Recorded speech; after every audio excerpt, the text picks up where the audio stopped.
The great Saint Maitreya told Vidur, the Supreme Personality of Godhead amply appreciated the meaningful prayers of Maharaj Prthu. Thus, after being properly worshipped by the king, the Lord blessed him and decided to depart. Most important in this verse are the words pratinandyarthavadvaka, which indicate that the Lord appreciated the very meaningful prayers of the king. When a devotee prays to the Lord, it is not to ask for material benefits, but to ask the Lord for his favor.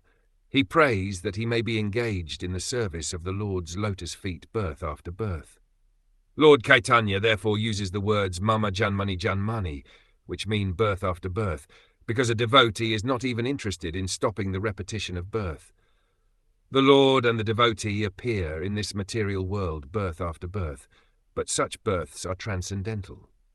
In the 4th chapter of Bhagavad Gita, the Lord informed Arjun that both he and Arjun had undergone many, many births previously, but the Lord remembered everything about them, whereas Arjun had forgotten.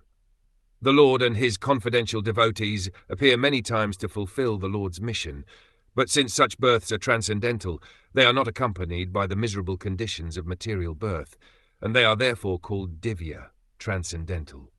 One must understand the transcendental birth of the Lord and the devotee.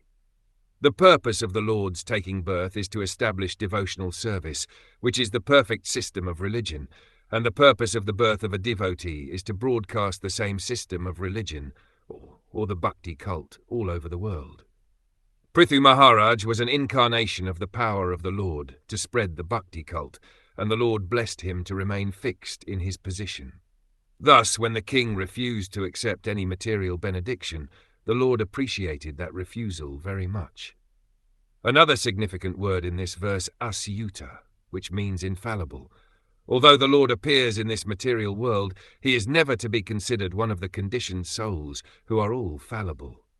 When the Lord appears, he remains in his spiritual position, uncontaminated by the modes of material nature, and therefore in Bhagavad Gita the Lord expresses the quality of his appearance as Atma Mayaya, performed by internal potency.